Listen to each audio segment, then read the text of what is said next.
Warning, you are about to encounter two wild and weird fantasy football lovers. Please do not feed them football parleys. Their spouses are begging you. Sit back, relax unless you're driving, and be prepared to win your leagues.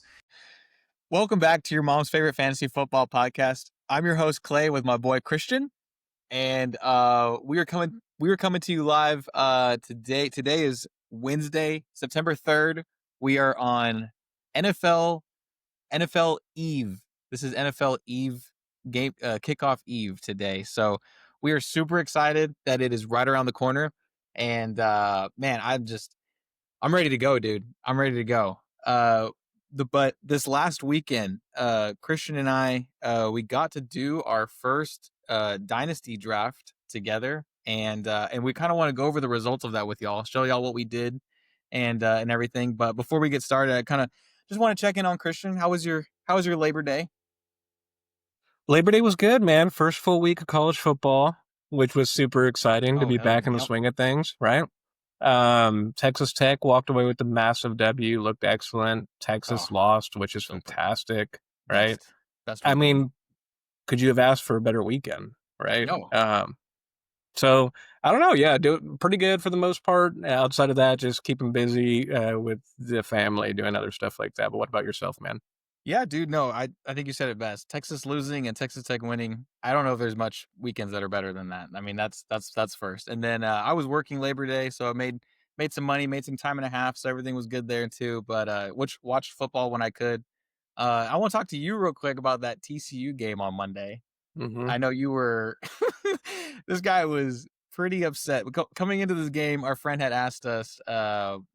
Sorry, you guys are gonna get a little college football content. Our friend, we're big college football guys too. So our friend had mentioned about, like whose team he should take. And I'm a big TCU voucher, at least. My fiance, she went to school there, so I do cheer for the Horned Frogs when Tech's not playing. Christian does not approve of that. He does not approve of that at all because we're all Big 12. Traitor. But, it's house divided here. I don't have a choice. I don't have a choice.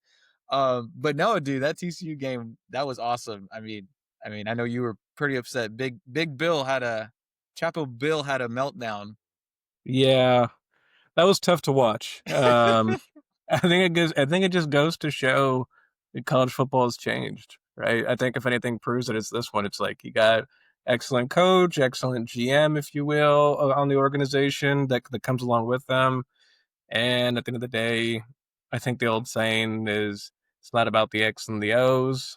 It's about the Jimmies and the Joes, right? It's about people playing out there. So, and they did not have anybody playing out there, man. So I don't know. Yeah, it's that was tough to watch, and it was embarrassing taking the side of Bill Belichick for sure. Yeah, dude, that was rough all around for everything UNC. I mean, they had the best opening drive you could have asked for, right? I really got nervous for TCU because then they went around on defense and held TCU on their first drive, and I was like, oh, buddy, maybe I'm about to eat my words. But fast forward a little bit, that was all they scored until like the end of the game when they made it 41-14. Crazy game there, though. Yeah, he doesn't have Tom Brady to bail him out anymore, unfortunately. But anyway, we'll go ahead and get into our Dynasty draft that we did. I'm going to pull it up here on the screen so those that are watching at home can pull this up, or if not, we will tell you our teams here in just a second. So, Christian, I want you to go ahead and start us off with this draft here, but I'll let everyone take a look at the big board. I'm right here in the middle at pick 5, and Christian is right in front of me at pick 4. So you guys don't have to look too far. We are right next to each other throughout this whole draft, which was also fun in itself to be right next to my boy. And I was, we were both in each other's heads here, and we did it in Discord with all of our other friends, and just kind of like a live draft. We all got to kind of talk about it. But Christian, go ahead and talk about your draft here for everyone to kind of understand like what you were thinking. I see you went on a crazy 3 wide receiver heavy run here in the beginning to start your draft. So yeah, just go ahead and talk a little bit about it. Yeah, I would say that the first thing that is important to note, like you mentioned, just to re-mention it, is this was a dynasty draft, but not only was it a dynasty draft, but this is the dynasty draft, right? This is with our closest friends. This is where we do probably the most smack talking to anybody in any leagues. This was for all the marbles, right? Yes, This was very important that this went well for both of us. So I think absolutely. just like you'll probably mention here in a little bit, we both wanted to deploy our best strategies here. My mindset going into this, something I've been committed to this season, was number one, okay, look at the structure of your league. Our league standard, pretty standard positions in two running backs, two wide receivers, but we also have two flex, right? Correct. Um, so I looked at that and I said, you know what? This is a super deep wide receiver year for fantasy football. Yes, that is true. So you can get them later. But also in Dynasty, my mindset was if I can get people who got 3, 4+ years in them at the wide receiver spot being, excellent number one targets, I'm going all in for that. Even if I have to, make up for a running back or something later, I'm okay with that. So that was kind of my mindset going into it. And I'm sure maybe we'll kind of go over a couple of draft picks and specifics, but that was mainly my mindset going into it. What about for yourself? Yeah, no, you're Christian's definitely correct. These are our closest friends. Not every one of our closest friends is in this league, because some of them don't like football, and that's sad for them. But this is the group that does love football as much as we do, and they were all in this league. And we did have some friendly competition going on with some guys who have been listening to our podcast, so they were right along with us in our own heads. They knew exactly who we were targeting, guys we've talked about in our Himothy episode, guys who we have kind of just like gone a lot in depth of why we think they're going to have great seasons and such. But for me, the name of the game was youth. I think in a dynasty, youth is going to be the biggest factor when I was looking at my guys. And if there was ever a time where I did have to draft someone that might have been a little bit older, a little bit more experienced in the league, maybe someone who's on their way out, I was very particular in who I was picking up, but I went ahead and drafted a young guy to go alongside with him just because in a dynasty, for those of y'all that don't know, I mean, youth is going to be the main thing. It's your trade assets, it's everything. You know, the younger, the better. But obviously, you're not picking guys that no one knows, guys who are still way behind on the depth chart. You're looking for guys that are young stars entering their prime, maybe already in their prime, that are going to get you to that Super Bowl. I think another important thing to note in this league, like Christian says, because I know a lot of y'all don't know any of our settings or anything in this league other than the roster that Christian just said, but this league is also a payout weekly league where we pay out winners to the highest score of the week, right? So you're also looking for guys that have that explosiveness, guys that are going to win you a week and win you some money. There is still a championship pot at the end, but because we pay out during the week, it's not as championship heavy. Um, but no, the so I think me and Christian, we definitely started on that same track. I noticed it in the draft, and I'm noticing it again now.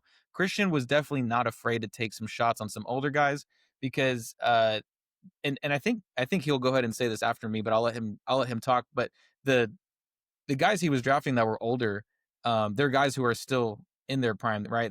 There's still guys who just recently in fantasy football were the guy. So at a certain point, you say enough is enough, and I'm taking value at that spot, even if I lose out on a young guy. I'm still This guy is still in the league. He's still a wide receiver one. He's still a running back one. You know, guys that are still going to get the job done. So Christian, go ahead and talk about some of the veteran plays that you made in this draft. Yeah, and I guess veteran is going to be a term that, changes from person to person. You might get in some dynasty leagues like this one, which hopefully we have for a very long time. Some people might say that even somebody like CD Lamb, who's 26 years of age right now, could be a veteran, right? And me taking him with the number one pick, it's like, hey, is that as youthful as a 22-year-old or a 23-year-old? And that makes a difference a couple years. Absolutely not, but it's at the same time like, yeah, I'll even start with something as my number one pick. You can't, for me, I just wasn't going to pass up on a wide receiver that I think could be in the top five for the next 4 or 5 years. It's too valuable for me.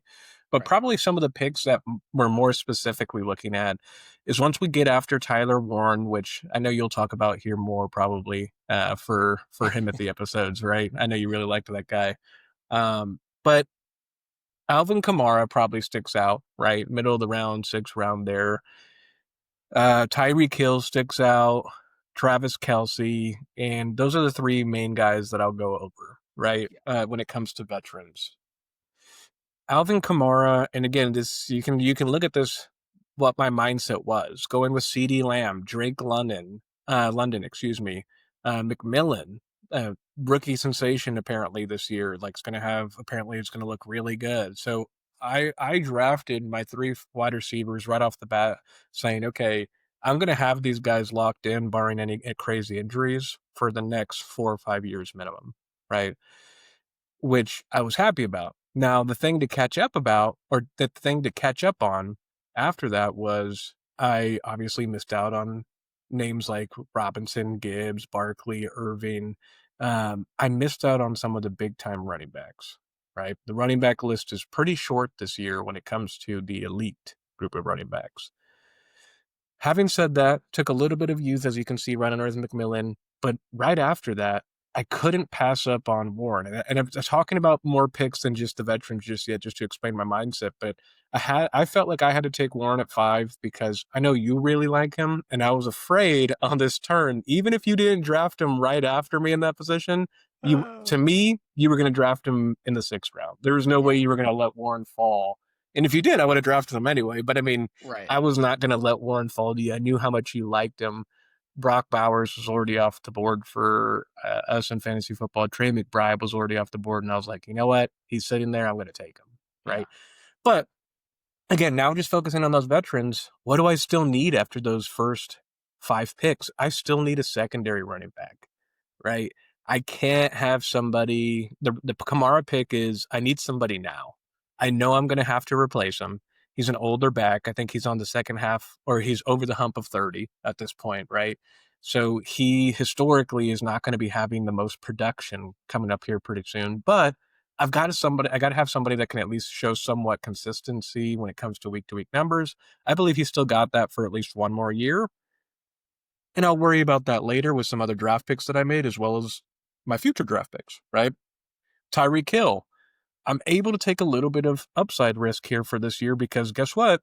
I'm not dependent on Tyreek Hill being on my team next year, was my mindset here, right? I've got some really high young level talent at the top of the wide receiver board that you've already seen. Here I can take a little bit of a risk, if you will, and say, hey, if Tyreek Hill stinks, I still got really good wide receivers on the board. But if he's 80% of what he was 2 years ago, 70% of what he was 2 years ago, I'll take that in the flex spot, right? Especially in the 7th round is kind of my mindset. And then Travis Kelce, I think similar structure, maybe that you're going to explain with some veterans here in a second that you took. Again, I took the risk on Warren early. Everything that we're hearing is this guy is going to be really involved with the offense. I heard in another podcast today that Tyler Warren is Kittle 2.0, right? In terms of how he's going to be utilized. So I was really high on him, especially after you talked about him in the podcast before. Wasn't going to let him fall to you because I knew you were going to draft him somewhere in those middle rounds.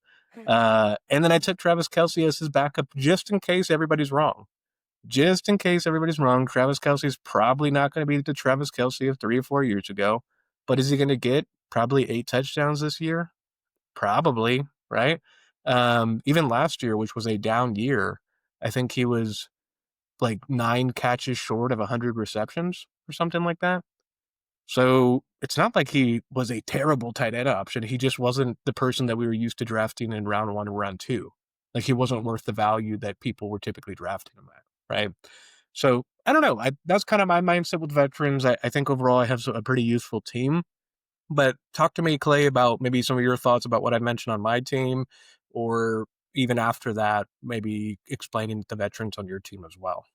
For sure. Yeah, no, Tyler Warren, getting stolen from me from Christian was not the only player stolen Oh yeah, from both of us in this yeah. draft. There was Mhm. another teammate of ours kind of targeting our Himothy's, claiming he doesn't listen to the show or Yeah. whatever it is. And Mhm. then Christian's all-star MVP Dak Prescott was stolen from him as well. So that kinda helped Disgusting. cushion that kinda helped cushion losing, Tyler Warren a little bit, but no, like Christian said, I think one thing that he did really well too, he went so wide receiver heavy with youth and everything, and taking Tyler Warren in the draft before, or because he knew I go back, I picked twice before him, and he's correct, I would have taken him in there. But one thing that Christian did, I wanna point out, um have a couple points to make. But one thing he did so well at was he took guys that are in their prime, maybe like what we were talking about, a little bit of a risky shot, not really sure what to think of them this season, but because they had kind of a down end of last season, you get value back for them in the later rounds of just taking a shot on Tyreek Hill because like he said, this is a two wide receiver, two flex league with the two running backs. So he can plug and play Tyreek Hill as he wants to. He's not required to play him at all. So if Tyreek Hill is having a down year again, he does not have to rely on Tyreek Hill like at all. Basically, his team is still loaded in every other spot. So it's a nice flyer to take someone with Tyreek's resume, being as good as he was a couple years back. I think that was a great pick right there. And as you can see, he took him right before my pick at 7.5, where I took Jameson Williams. But I'm not gonna say I would have taken Tyreek Hill there, just because he does make me a little worried. But hey, in the seventh round, I mean that's incredible value. Same with Jalen Waddle. I mean, Jalen Waddle could absolutely have a bounce back year. They're so quarterback dependent with how Tua does. I don't necessarily believe Tyreek Hill and Jalen Waddle are bad receivers at all. I think it's just more Tua based than anything. And then if you look further down his list, he takes Trey Benson and Big Bill, as people are calling him, Krosky Merritt. Um, and those are guys that are great dynasty assets. I mean, Trey Benson sitting behind James Conner. We've talked about him before. I mean, that's a guy who's going to take over the backfield pretty much any day now. As soon as the season starts, we'll have to see how James Conner's looking. That guy is injury prone, unfortunately for him, but fortunately for the Cardinals, they have Trey Benson. So Christian did great in filling up spots that he can play the veteran guys and know that he has backups ready to go, that are youthful guys. And just can kind of feel this season out, and just see like maybe by week 2 or 3 he has a better idea of how his team's going to be looking. But if you look at Christian's tight ends and my tight ends, we had almost the exact same strategy. We both went a rookie tight end and then covered them with a veteran tight end, someone who's probably not going to be super dominant in their positions for much longer. So we didn't talk about that before the show. We both just kind of saw the way the board was falling to us, and both knew that we wanted youthful tight ends. And not that I have anything bad to say about Loveland. I do wish I would have had Tyler Warren instead, but I am totally happy with getting Loveland. I know Caleb Williams is going to love having him as his tight end option. I know he's still behind. I can't remember his name right now, but a I'm great blanking on future him too. there. I'm He just went. He blanking a little bit. graduated. He went to Notre Dame. I'll remember here in a second. I'll scream I it know out. Yeah. it'll both come to us. Is it Komet? Uh, yeah, Cole Kmet. Yeah. There we go. So, but anyway, we both went young guys and then followed them up with veteran tight ends. So I think that was a great strategy too. It kind of just happened, fell into our laps, and then we both took young quarterbacks with high ceilings so late. I don't know how that was given to us. It was put on a platter. Bo Nix at 9.4 and Drake May at 11.5. And then I even see Christian took Kyler Murray in the 15th round. I mean, like we were just able to find value almost in every nook and cranny with these guys. So they might be listeners to the show, but maybe they weren't paying attention enough. But I'll go ahead and talk about my draft a little bit. I didn't take as many flyers as Christian on veteran guys. Um, Partly because Christian was doing that for me. He was taking them kind of the round before I was able to, but other than that, I went straight running back heavy because, as Christian also mentioned, kind of the elite guys are in those first 3 rounds or so. I got super fortunate. Travion Henderson fell to me, but my three-headed monster, if you will, is Jameer Gibbs, Chase Brown, Travion Henderson. I think those guys being as youthful as they are, running backs kind of having a shorter time in the NFL than most positions, especially as compared to like wide receivers and stuff. They just get banged up a whole lot more. So having these guys in their youth entering, hopefully their prime for some of them, I'm super happy with that. Taking my boy Ladd as my wide receiver 1, followed by Zay Flowers. And I never really draft suspended or pup players.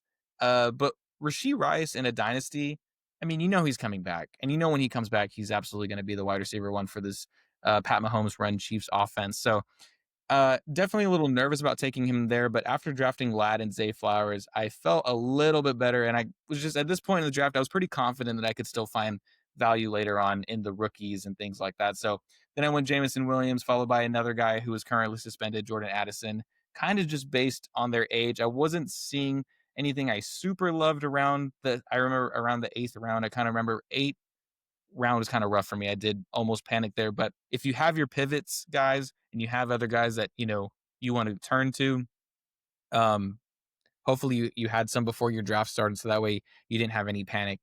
These were also 2-minute rounds, so there was a little bit of time to kind of dig dig a little deeper and make sure that that was the pick you wanted to make. And then some of my rookies and second year guys, Ollie Gordon, the rookie out of Miami, and Braylon Allen, the backup for Brees Hall. Brees Hall, we've been hearing a lot of news that this is going to be more of a committee now in New York, and I was super excited to take him in the fourth round. And Ollie Gordon, Christian was pretty upset about me taking Ollie Very Gordon in the upset. 13th round. I knew the name from college. He was an outstanding running back in Oklahoma State, Mhm. and man, he was. I mean, he was in the running for the Heisman at one point, and then Yeah. he's just had a couple of back-to-back down years. Not necessarily because of him, mostly because of the quarterback play and that offense. But still, nonetheless, a great running back, and honestly, someone who is just a different build, a more durable build in the NFL than the running backs of that Miami Dolphins team already does have in Achane and Jalen Wright. Jalen Wright Mhm. actually just had surgery on his injury, and Achane is still suffering with that hamstring injury. So, uh, taking Ollie Gordon there, I was super excited about. But I'll let Christian talk a little bit about Ollie Gordon. Yeah, and just to show how much I hated it, because I wanted it for myself, there's been conversations that even if Ollie Gordon doesn't take over the backfield immediately and becomes a tandem with Achane, if we just look back, I think it was 2 seasons ago when Raheem Mostert and Achane were at full health and like an excellent running back tandem. I think those guys during their best weeks were each scoring like 18 plus fantasy points a game, right? Yeah. Because the tandem was, hey, Mostert's taking the groundwork, and Achane is taking a screen pass for 82 yards and running for a touchdown, right? That's Ollie Gordon has been rumored to be the Raheem Mostert or right now. Like even if Achane is healthy, to take the groundwork early. So excellent pick there. Very devastated I didn't get him. So devastated that I didn't even know what to do with myself for the rest of the draft. But yeah, excellent pick. But yeah, but all in all, I think the draft I was super excited about it. We did it on a Saturday night, and I think it could have gone maybe a little bit better. There were a few names that I should have maybe reached for a round earlier. Just for an example, I kind of wish, where is he? I remember when it happened too. Uh, I took Jalen Reed, and I think I had kind of maybe wanted to take uh I didn't think Christian was going to take Big Bill the pick right after me. So if I had known that, I might have taken a shot on Krosky Merritt first. And then I think I wouldn't have had a chance on him because I took Ollie Gordon. But another name that I missed out on was Dylan Sampson. You could see him at the 14-4. I did take Braylon Allen that round too. But hey, you can't have them all. You can't have all these great names on your team. But just a couple guys I uh, do regret not um, drafting just maybe just one round earlier with these guys. But nonetheless, great group of guys to draft with, and I'm super excited for this season. But Christian, tell me a little bit about my team. What did you like? What did you not like? I didn't like anything. No, I'm just kidding. I like the commitment to running backs. You've mentioned that from earlier this offseason to when we started doing different things in fantasy football that and here's what I'll say, and I'll give a direct example of like exact players that I really like in a second. But what Clay and I did, and what I respect about Clay from a fantasy football player a whole bunch, is his commitment to his strategy. Because I think when you're going into fantasy football, it's really easy to freeze at some point in the draft. And the easy thing to get out of that freeze is just remembering what your strategy was going into it, right? Hey, I'm going for youth. Hey, I'm going for running backs. Hey, I'm going for wide receivers and committing to that, right? Not making a mistake of like we could look at the number one pick here for in our fantasy draft in Quit Jan Junkins. I'm Mhm. going to mispronounce that 100 times in a row, but you guys can see it, right? Um, Going fourth overall. He hasn't even signed on a team just yet, right? No. As of this recording, and that's an example of freezing a little bit, right? So again, I hate to pick on our friends here in the draft, but he can take it. That friend specifically can take it, right? So I don't know. I look at your team and I like the commitment first and foremost. You wanted to go running back heavy. You like Lad McConkey. You've liked him for a couple of months now, so you made sure that he didn't fall. So you committed to a wide receiver second round, but then after that you recommitted to running backs. Mhm. You said to yourself, I'm going to have three really good backs. That's respectable strategy. So I think I like that. I like the attacking for youth late, which is something that you've also told our listeners. Hey, in the later rounds, I'm not going for people that I know what they're going to do. I'm going for the unknowns. You're drafting Ollie Gordon, you're drafting Allen, you're drafting Noel from Houston, right? So in the later rounds, you really did commit to that strategy that you talked about later. I think that's what I liked about your draft is you set to a strategy and you committed to it fully. Yeah, thank you, dude. I appreciate it. You glazing me up a little bit. No, but no, any words from Christian, I know I did well. And Christian has wasted no time in starting to send some trades out. He's had he's had a few nibbles. He's even had a nibble from me, which Mhm. I'll say is not usually super common. I'll always hear a trade out, but Christian, talk a little bit about who you were trying to trade and why, and now the decision that you're at with that guy. Yeah, so it's Tyreek Hill, funny enough, right? We were just talking about it, taking the chance on him. It's not that I hate him here. It's everything it's all the noise you're hearing. Oblique injury. Oh, buddy, season half isn't starting yet. He's hurt, right? And I knew that going into the draft. Like that injury's been there since the draft. But then when you mix that with he lost his captain badge, right? Yep. How's he going to Yep. respond to that? There's rumors that players don't want to play with them. I think that Jalen Waddle stuff I read into was not accurate. That was like from last year, those comments, and it wasn't. It was kind of clipped the wrong way and just hyperbolized actually. So the one where it says like Jalen Waddle doesn't want to play with Tyreek Hill anymore is kind of bogus, right? So I was sending out some flyers from Tyreek Hill because, like I said earlier, this is a dynasty like we've talked about, excuse me.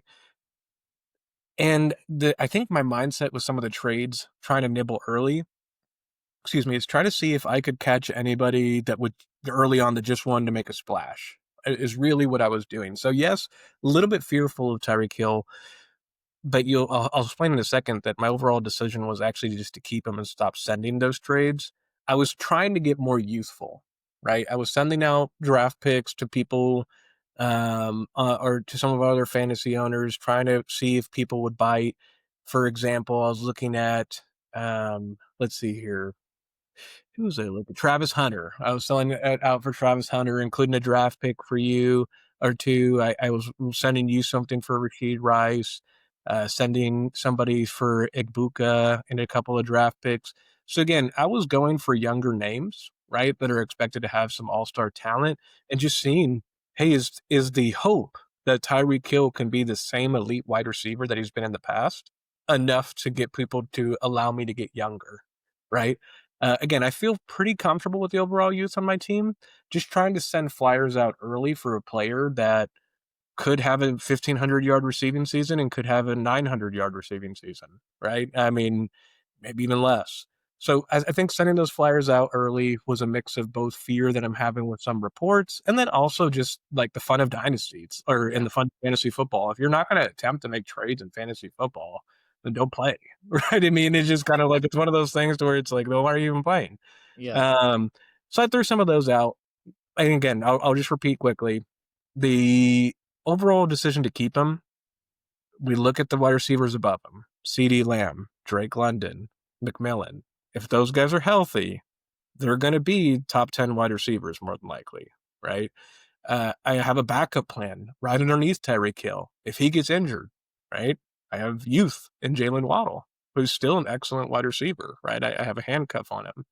So I think I've responsibly drafted the veteran around him, and I kind of convinced myself okay, I made the right picks around him. I took the risk on him. Let's just let it ride now. Nobody took Right. the Flyers initially. Let's just let it ride. Right. I myself hope I don't look back on that trade and be like, what the hell was I thinking? But to be fair, Christian never actually sent one to me. He kind of just like fielded me an offer. He didn't want to send something that he might, I gave him my Jerry Jones voice, he baby. gave me he gave me his spot on Jerry Jones impression. He wouldn't let me bring my agent to the trade room. But I will say though, and this is just another point here about like who you might value differently. So just for example, I never actually got the offer, but the proposal was Rashee Rice for Tyreek Hill and a potential first round pick for next year. For me personally, I know that sounds great, and honest to God, it would have been a tight 50-50 because I love draft picks, especially in a dynasty. Knowing Christian's team, he might finish well, so it might be like a late first, if anything. But I I was pretty proposals don't usually work on me, but that one had me thinking for a second. He never actually sent it, but he did send one to our other friend Brian, and it was for the Travis Hunter, and it was almost the exact same trade. And Christian said he almost considered throwing in another pick, and I I think did throw in another pick. he I did did throw, throw. and I think at that point, if that was me and I had Travis Hunter, I'm sending that trade immediately. I am taking Tyreek Hill and a first round pick and another pick for Travis Hunter, who is someone that everyone is going to value differently. And for myself, I think Travis Hunter wanting to play both sides of the ball, it just worries me a little bit. I know some people look at that and say like, "Oh, points, points, points. That's more points for me." I see that as, he was able to do it in college, and that's great. But now you're playing in a league where everyone is an athlete. And I'm not trying to disrespect college players, but I'm talking about like each one of these guys is running 4.5s, 4.4s. Each one of these guys is a monster. I mean, Travis Hunter taking hits in college is going to be way different. Him taking hits from guys in the league now that are behemoth monsters. I mean, imagine Travis Hunter trying to take Derrick Henry down on a run that he bounced to the outside of. I just don't Yeah, see it happening. And what I right. do see happening is him just becoming more injury prone if than anything. I do hope the best for Travis Hunter. I do hope he's able to play both sides of the ball. I don't want to get too much in depth on this, but I just wanted to point out that if I was in that trade, I would have taken that one. And that's just because that's how I view Travis Hunter. Uh but we're but we won't dive into that. That we'll save that for something else. But overall, I'm very excited about this draft. I think it went great. I think Christian's draft went great. I think I just think everything about this draft went the ways that we both wanted to. We executed our plans, and I think it just came to fruition. But we'll definitely keep you guys updated with how we finish in our league and maybe throw in like a mid-season update of who's winning that league, how many times they've won, who's on, in our standings and stuff too. But that is gonna wrap it up for our dynasty draft that we had. Christian, any final thoughts on that?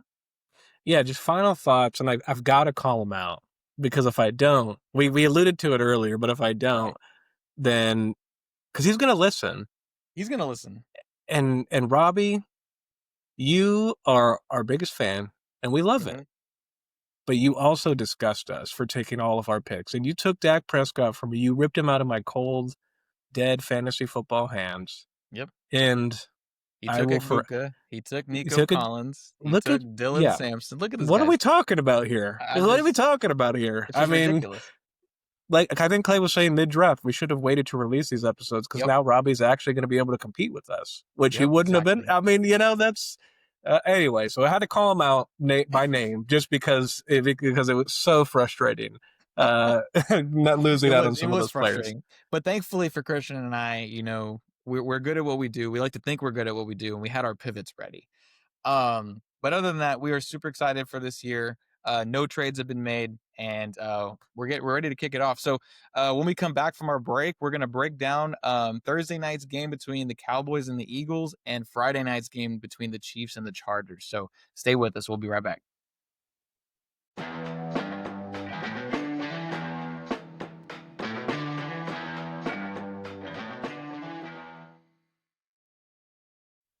Welcome back, everyone. All right, so here we go. Are you ready? Are you No, ready? Let's go. Week one NFL. Here we go, baby. Kickoff game. And it's none other than your boys. It's the Dallas Cowboys taking on those nasty Philadelphia Eagles. Sorry, you're gonna see a little bit of bias in this podcast. We're not like other podcasts where you got to take a standpoint now. Now when it comes to the Cowboys. We're not delusional. Christian's a little bit more delusional than me. But anyway, Dallas Cowboys taking on the Philadelphia Eagles in Philly. Line opens up at Philly -7.5. So pretty much heavy favorites there. But that doesn't scare us. That doesn't scare us at all. At all. And so we're going to go ahead and break down your picks for the game, who you should be playing in your fantasy lineup. So here we go. So starting off with our quarterbacks, it's none other than Dak Prescott and Jalen Hurts. Okay. I think both of these guys, you start both of them. To be honest, I think you start both of them. Christian, break it down for us. What are we looking at? Yeah, you definitely start both of them. But if we're talking about a comparison of the QBs, if you had the luxury of having Dak Prescott and Jalen Hurts on your teams, you're starting Dak Prescott. It's not even a question in my eyes. Jalen Hurts is practically another running back who has the luxury of playing with elite talent in every other position. So, a little bit of bias there. But yeah, obviously, yes, like Clay said, you're going to want to start both. I'm letting my Cowboys show a little bit here. But yeah, both quarterbacks are set for prime performances. For everybody saying that, oh, don't start a Dallas Cowboys player, Philadelphia is going to look, they would just won the Super Bowl. They're going to be amazing. They just won the Super Bowl. They've been celebrating. They've had a really long season. There's going to be a little bit of, hey, we're still celebrating more than likely edge to this. Also, the Cowboys, Dak Prescott when healthy against the Philadelphia Eagles is good historically. Like the Eagles typically beat the Cowboys, but Dak Prescott has great games against the Eagles. So I wouldn't be surprised if this game is a lot closer than what people are saying currently. But it's definitely starting both quarterbacks. Yeah, no, this game, I'm a real Christian in a little bit. You definitely still play Jalen Hurts, and you definitely still play him No, over Dak Prescott if you have no, both of them. Yes, no, I'm sorry. I'm sorry. This is gonna be no. maybe it's our first disagreement in Disgusting. fantasy football, and you'll get more of them. You'll get You more of them. no. Oh, But if you have both of them, to me, you play Jalen Hurts first, and I'll tell you why. Because he's got that rushing upside. He has no. rushing upside. He's playing at home. The Philadelphia Eagles, they're just gonna they're gonna pick apart this Dallas defense that just lost Micah Parsons. Everybody on the defense is gonna have to step up, and we don't know who it's gonna be. Deron Bland, yes, he just got an extension, but we have not seen this Dallas Cowboys team without consistent pressure on the quarterback, especially someone like Micah Parsons who is able to help contain guys like that, right? Guys who can take over when the game is getting into its crucial moment. So to me, these guys are coming off a Super Bowl championship. I think it's just another day at the office for them. Jalen Hurts definitely, I think he definitely gets one rushing touchdown and at least a couple passing touchdowns. But I'm also gonna say real quick, Christian. I'm also gonna say you play Dak Prescott too. Dak Prescott, I think if you have him on your team, even if you took him in the 15th round, like some of our other friends did, and people that we know, you play him as well. Because like Christian said, Dak Prescott, he plays well in these games. And this Dallas offense is gonna be on the field a whole lot more now that they've lost Micah Parsons. And they're gonna be throwing the ball a ton because you know why? Because they're gonna be down probably the whole time in this game. So Dak Prescott, not a huge rushing upside guy, but is he going to be airing it out? Absolutely. Christian, what do you think about that? I have to apologize for Cowboys Nation for Clay's pessimism here, right? Just a Normally I'm the realist here. pessimist. Normally it's me. But first of all, I know and people are going to roast me in the comments for this because in one of our last podcasts, I was like, we're going to sign Marcus Parsons. Cowboys are going to be good. We're going to win the Super Bowl. Cowboys are still going to win the Super Bowl this year. Jerry is going to be right about Micah Parsons. He might not even play. He's going to have to get an injection in his back, You're right? right. You're right. Um, The whole thing with the L4, L5 injections is crazy, and it's crazy that it comes up after the trade. Jerry obviously knew. I'm not saying he's out of the woods for that Jerry kind of knows decision, everything, baby. but he did know, and he's just doing what he does. I'm not condoning his actions at all. In fact, we were both really really upset if y'all remember. But let's move But on to our wide receiver. Oh, go ahead. real quick, I have to. I'm so sorry. Dak Prescott against the Philadelphia Eagles, and I meant to pronounce it like that, is is 9-4 throughout his career, which is pretty dang good. Yeah. And if you look at his touchdown to interception ratio, just because he doesn't do good against the Eagles, what are you talking about? 24 touchdowns, 8 interceptions. Average quarterback rating in this games is 100.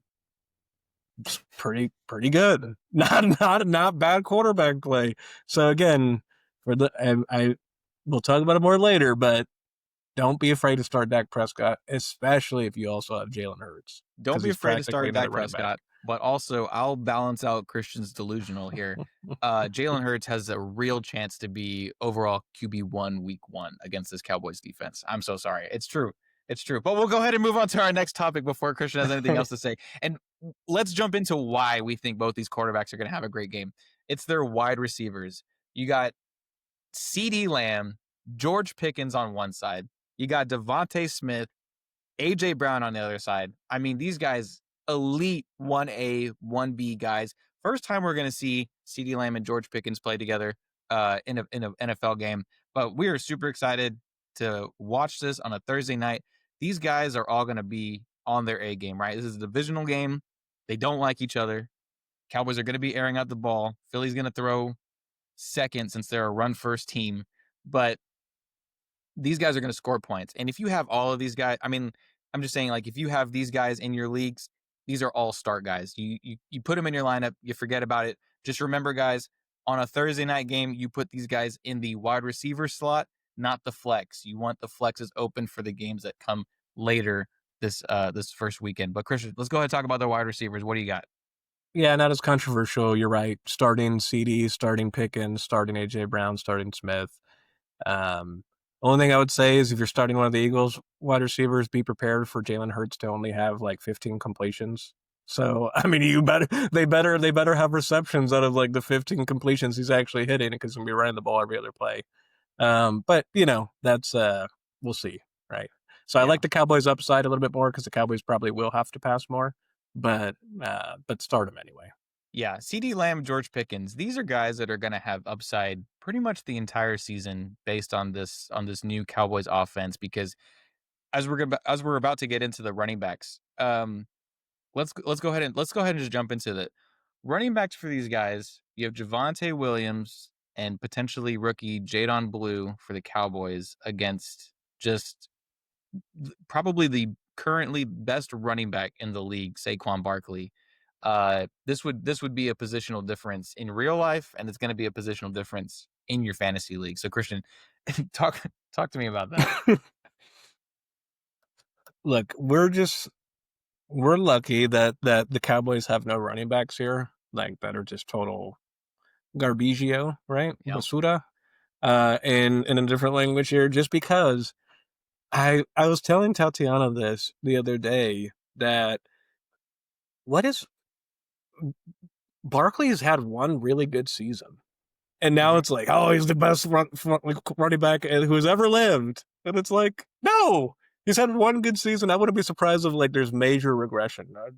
So I'm actually not as confident on that side of things. The Dallas Cowboys, as all the memes are out there and stuff like that, did hypothetically get better defending the run. Micah Parsons is not an elite run stopper based on real metrics. You can Google it, take any website that you want to look at. He is a below average run stopper, above average pass rusher, but a below average run stopper. You add somebody to beefing up the defensive tackle position, which has always been a struggle for the Dallas Cowboys. Yep. I don't think that the Eagles are going to be able to run all day, at least with Barkley, like everybody expects. It's not just going to be right up the gut anymore this game, especially with how That's the fired up hope the Cowboys are going to be. for I sure. think I think you're going to see an inspired Cowboys team here. They've been hearing all the noise. They've been hearing that they're not going to be anything without Micah Parsons. And what I relate that to, and I kind of ate this earlier. North Carolina versus TCU. What was all the noise? All about Hey, Bill. Bill Chapel Belichick's Bill. coming in.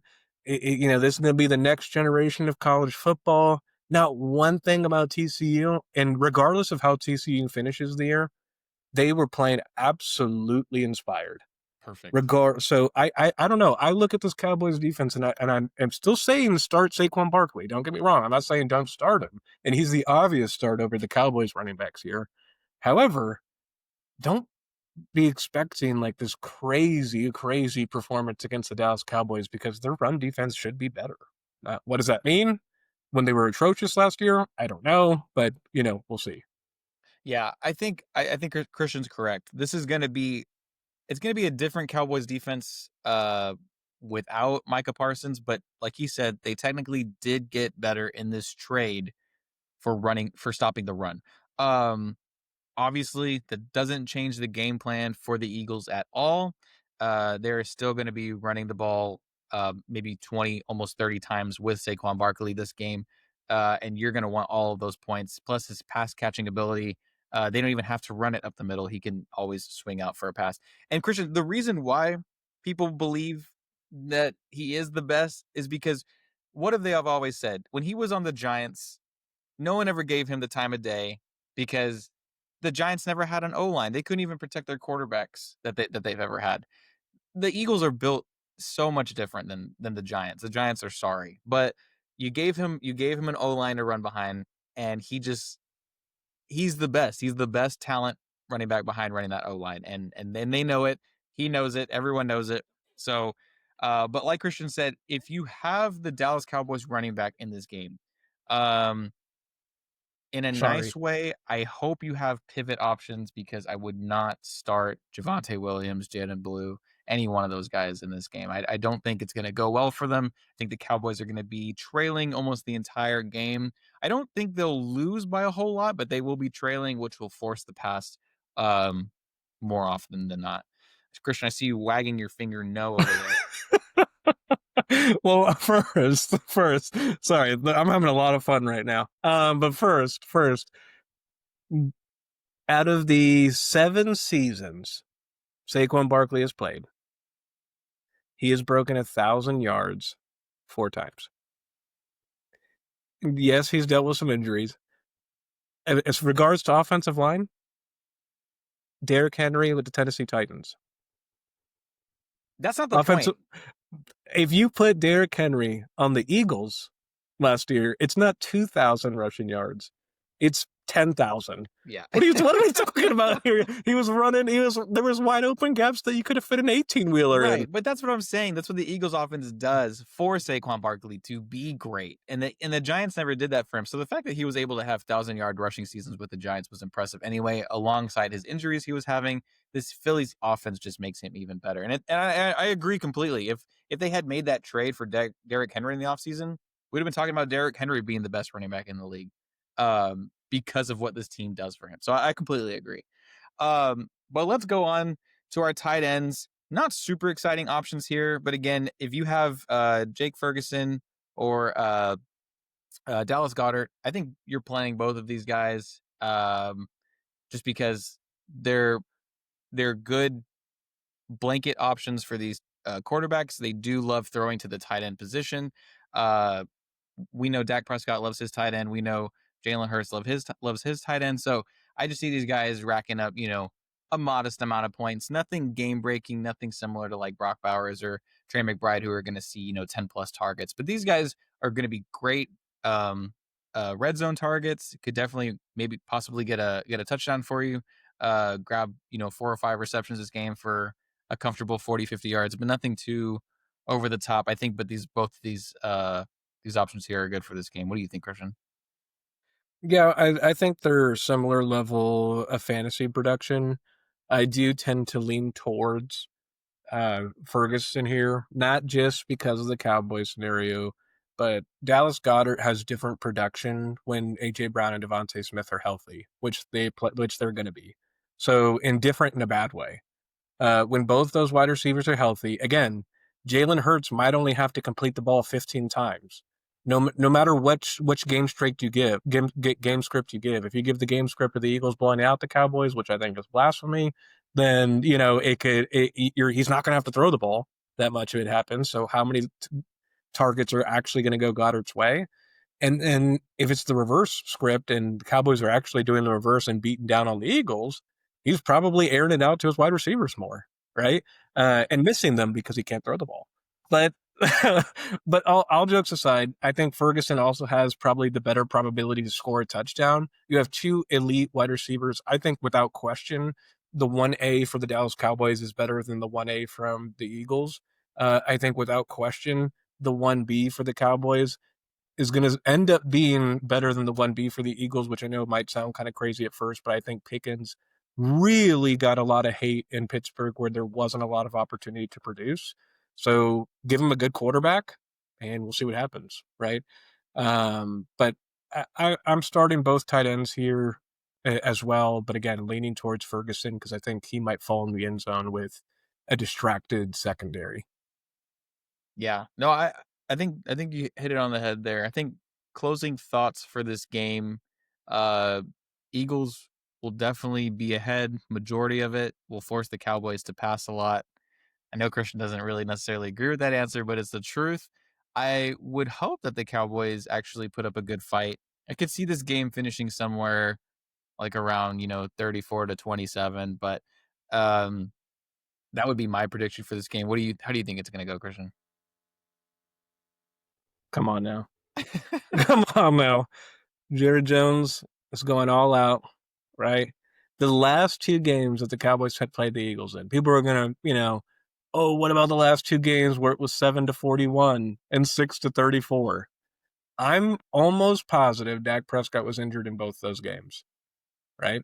I'm almost positive because Dak Prescott got injured early, and those games happened in the late fall, right? Mm. In November and then December. So we were playing with our backup quarterback first and foremost. We have in Dak Prescott's career a winning record versus the Eagles. I don't know. We just compared position by position. Quite honestly, I think the Dallas Cowboys have the better quarterback talent. Check.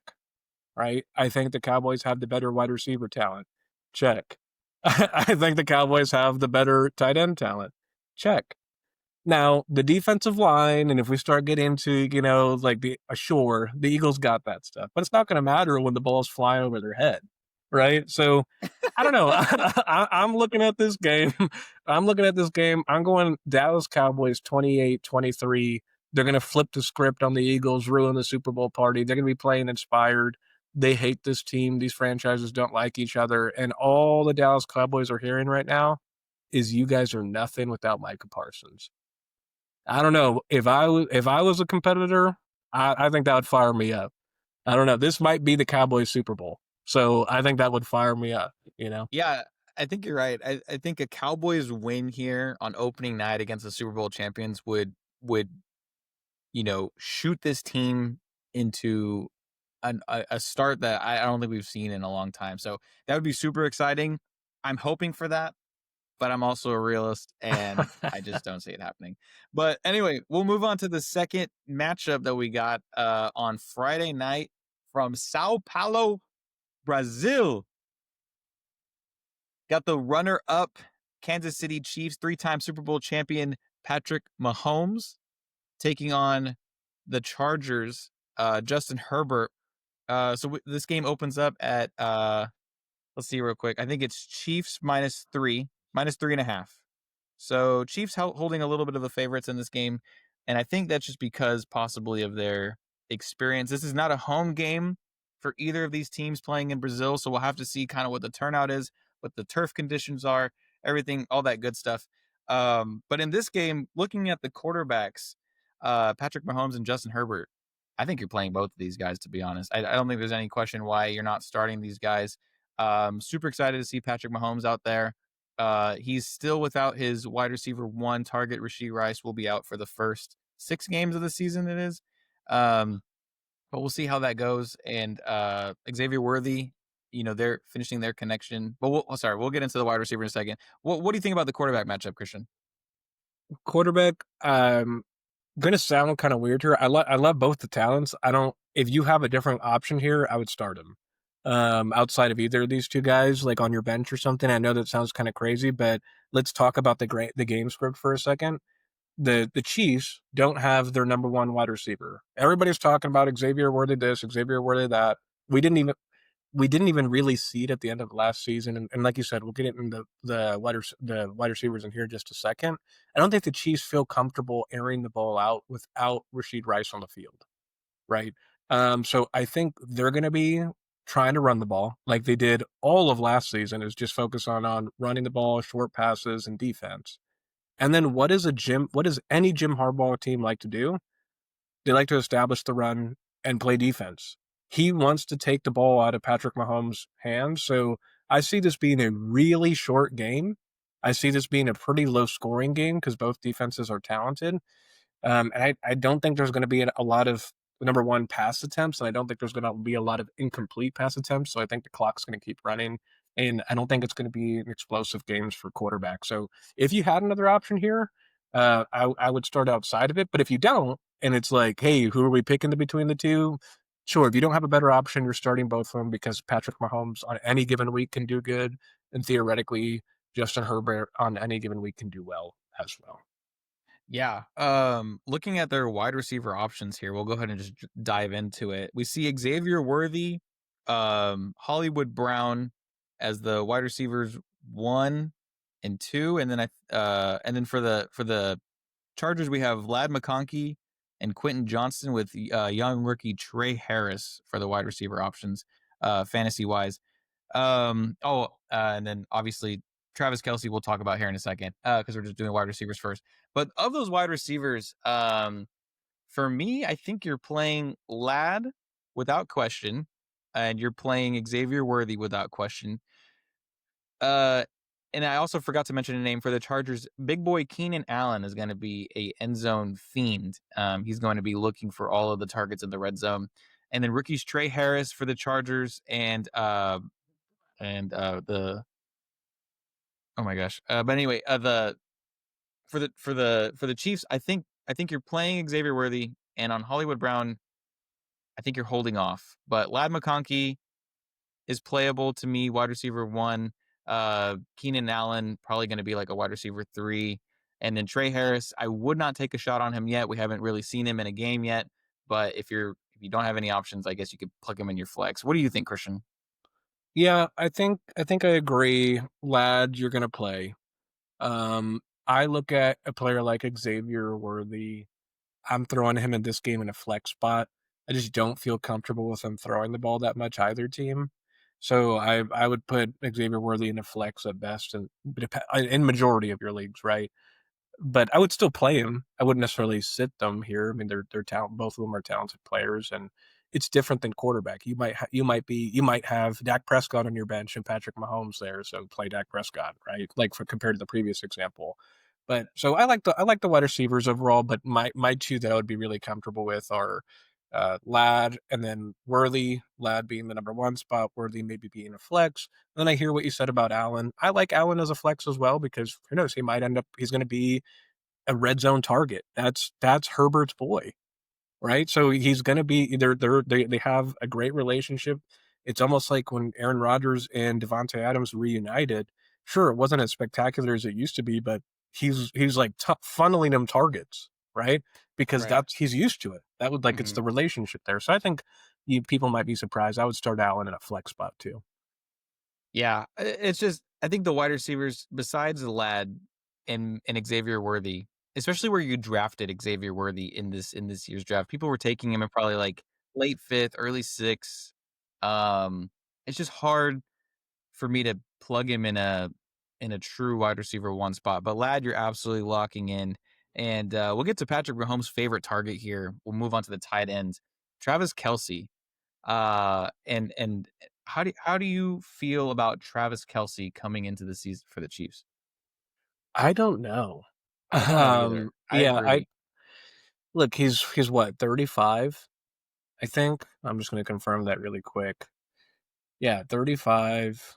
He's obviously hyped up because he's just got engaged to Taylor Swift. That's no surprise to anybody at this point, right? So I don't know. I still like starting him here. I'm not going to start him in our dynasty because I have what I think is going to be an elite tight end in Tyler Warren, right? So if you have other options that might have maybe more upside, I think Travis Kelce is the best way to explain him this season. He's got a high floor, but for me, I think he's got a low ceiling. And I Yeah, hate to say that because he's playing with our boy. I think both of us have come to really like Travis Kelce because he's helped Patrick Mahomes grow in the NFL. Patrick Mahomes probably is not the same NFL player without Travis Kelce. I think we can both can admit that, right? right. So I don't know what to expect from him. However, if we just look to last season, like I said earlier or in a previous episode, it wasn't a terrible year for Travis Kelce, even though that's what it felt like. He had 97 receptions, 133 targets. How many receiving yards? 824 receiving yards. What was really missing for him is, I think, a lot of touchdowns. Right? He really Right. didn't have a ton of touchdowns. So I don't know. I would still start him. I'm not gonna be excited about it, is probably the way I'll end it, but I would still trust him unless you have an elite upside tight end here. And for the Chargers, if you have a Chargers tight end, I apologize. I think that's Yeah, the I think that's the best way to say Will it. Dissly listed as tight end 1 for the Chargers again. Yeah, if you have Will Dissly on your team, we do apologize, but I guess you're playing him, because 'cause I'm assuming that's who your starting tight end Yeah. is. So he would also be a play for us. But going back real quick to Travis Kelce, and this goes for dynasty and redrafts, this question.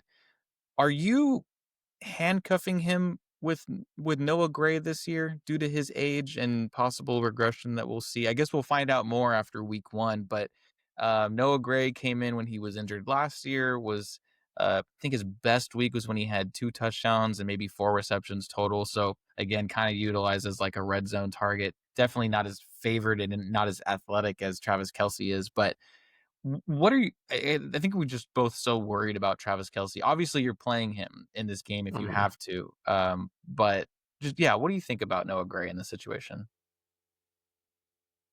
I think that's tough to say too because we haven't seen a prolonged period of time with Kelsey out, right? So Right. we only get to see the production, the stats, which really wasn't terrible. Last year for Noah Gray, 40 receptions, 437 receiving yards, 5 receiving touchdowns. Yeah. So for the limited exposure that he was getting, sure, I think there's opportunity there. He's young. He's not I wouldn't handcuff I use him as a handcuff just because I'm not gonna use draft capital on him. I would use draft capital in fantasy drafts for people that you can get really late, like Kyle Pitts that I really like the upside on. But sure, I mean, if Noah Gray's still on your waiver wire and you have Will Dissly as your tight end, you might as well pick up Noah Gray, Yeah, right? So I would I take a shot on him at that point too. I like that thought. You know, if your tight end position looks horrible, then take Noah Gray here because he might get in He the end will zone. be the successor in this Chiefs offense, at least for the Yeah, time being. Now, depending who comes out of next year's draft and where the Chiefs decide to draft a tight end, if they do decide to draft one, Noah Gray is the future for this Chiefs tight end position. So, we're gonna hope that Travis Kelce has another great year. He's got maybe one more left in him. As y'all know, outside of football, he did just get engaged. So people are predicting that this will be his last season. So hopefully, get one more good one out of him. But let's get into probably the most exciting part about this game, the running back situation for the Chargers. Rookie Amarian Hampton. We did get some news right before recording that Najee Harris, the running back that the Chargers traded for in the offseason, he had an eye injury, and there was question marks about if he was going to be good to go this season. And Amarian Hampton's stock went straight through the roof. But now we're getting reports the date 2 days before game time that he will be cleared and he will be available for play. So that does kind of diminish our positivity for Amari Hampton. We're still excited about him here, and still hope that he'll see some touches. But now Najee Harris is going to be the leech that's sucking some rushes away from him. Christian, what are your thoughts on that situation? I like Amari and Hampton, and I think you do a whole lot. I think that even though Najee's back and there's going to be maybe a little bit of a split, we know what Najee is. Funny enough, right before Clay and I started recording today, I was telling him about this crazy short that I saw to where people were trying to make elite college football teams. And somebody got Alabama and they could choose any player throughout Alabama history, and the guy went with Najee Harris, and it was like, yeah, that's crazy. That's literally it's rage bait at that That point. is It's rage gotta bait. be. It's gotta be. So I don't know. I look at Najee Harris and I'm like, he already was kind of average in the NFL. I I think Amarian Hampton's gonna take the workload big time here. So I wouldn't be afraid. I don't think maybe you are either. I think it's a little bit concerning just because we are obviously slightly more concerned because we were thinking that Najee Harris wasn't going to be there at all. For sure. But as soon as they hand the ball off to Harris 3 times for a gain of half a yard, I Okay, think it's they'll not start to that realize. bad. It's bad. I think that Amarian Hampton is going to be the clear winner here in the backfield. Yeah, I think you're right. He's just the way better back, and hopefully we see it night one of week one. But go ahead and finish. Sorry, I didn't mean to cut you off. No, no, no, no, no, no. I just wanted to mention this. I know it's a little bit out of order, and it's not something we plan on chatting about today. Did you see the Baylor? Speaking, we just got done with the tight end segment with the Chiefs and the Chargers. Did you see the Baylor Auburn game by any I chance? No, I was watching the oh my gosh, there was Was it another Colorado? it was Colorado. I was watching them Okay. get spanked. Yeah, Do me a favor, go back and watch the game they're if you tight have it end. recorded. Their tight end is amazing. His name is Michael Trigg. He's a Okay. Oh, senior. Trig. Wait, I saw him. I thought he was a wide receiver. Oh, He was so athletic looking. dude. Okay, so everyone, Yeah. first dynasty tight end trigger for next year. Uh, you said Trig, right? Michael Trigg. Michael Trigg. And I know everybody all season is going to say the Oregon tight end, Oregon tight end, Oregon tight end because he is a true freak as well. But Mhm. Michael Trigg, like you said, you were watching him I thinking like, saw a this is a clip good and I wide thought he was a receiver. wide receiver. Yeah. Yeah. So that guy, I think, is going to rise up on some dynasty draft boards by the end of the year. Baylor's going to be atrocious. You're welcome, Aldo. But Michael Trigg is gonna be a A name problem. that we know. Yeah, exactly. Remember Gotcha. that name. Anyway, All sorry right. about that. And we'll try to do that during the season. Me and Christian are huge college football fans. So any name that we like in college, we're gonna go ahead and put them on your radar randomly throughout the season. So if you're with us, we'll be doing a lot more of this as the college football season kind of unfolds a little bit more. But yeah, no, like we're like finishing the thoughts on Amari Hampton. He's the better back, and he will get more touches as the season goes on. Unfortunately for week one, his projections have gone down a little bit, but that's okay. Nothing he can't fix later on in the season, especially because where you drafted Amarion Hampton, you were not predicting for Najee Harris to be available for. We weren't sure what his timetable to return was. So, but that's okay. We're not worried about it. You should still play him. Should still plug him in your running back position. And then if we look to the other side of the ball for the Chiefs, Isaiah Pacheco and Kareem Hunt will be probably sharing the backfield alongside rookie Bashard Smith out of SMU. Might get a couple touches in there, but nothing crazy. Isaiah Pacheco is still the leader of this backfield. I think if you have Isaiah Pacheco, you're definitely playing him this game. Probably finishes as like an RB2, maybe RB3 this week. Could definitely still. Here's the thing for me. I'll go ahead and just jump in on this real quick. I think we need to see Isaiah Pacheco reclaim his form that he was before. Because when that boy was running, he ran angry and he ran with a purpose. And since his injury, I always felt like they kind of rushed his timetable a little bit to get him ready right before the Super Bowl again. But it just felt like he was never really that back that he was prior to his injury. So I'm excited to see him this year. I think he was great value in your drafts if you got him where you did. I think he was going in like maybe like the 7th or 8th round. So in redraft leagues. I think you're definitely still playing Isaiah Pacheco, and I'm excited to see what he does tomorrow night. What do you think, Christian? Yeah, I'm excited to see what Isaiah Pacheco does. I have a little bit of Isaiah Pacheco in a couple of my leagues, so I'm all for trying to see where he's at because I am a little bit nervous too. Like you said, if it's the Isaiah Pacheco of old, if he gets back to what he was previously injury, because I completely agree to have what was it, a broken leg, It was like right? a shin fracture or something crazy. It was his leg, and then they brought him back within like 6 weeks. I was like, "Dude, how's that even possible?" Right. So of course he's not going to look the same. Um, So I think that's why we saw such value in him. Like I think I got you can get him in the late rounds if you still haven't drafted, right? So I mean, I like him a whole lot to start. I think if you have him, you start him. Again, if you have Pacheco, it's probably because you drafted running backs later. So if you're facing to start him, I don't think you have a choice. I don't think you have probably a lot of upside there, Correct. like myself in a couple leagues. So yeah, you're gonna have to start him. Hopefully the Chiefs can move the ball a whole lot here. Again, I think unfortunately for week one, I think personally it's gonna be a low scoring game.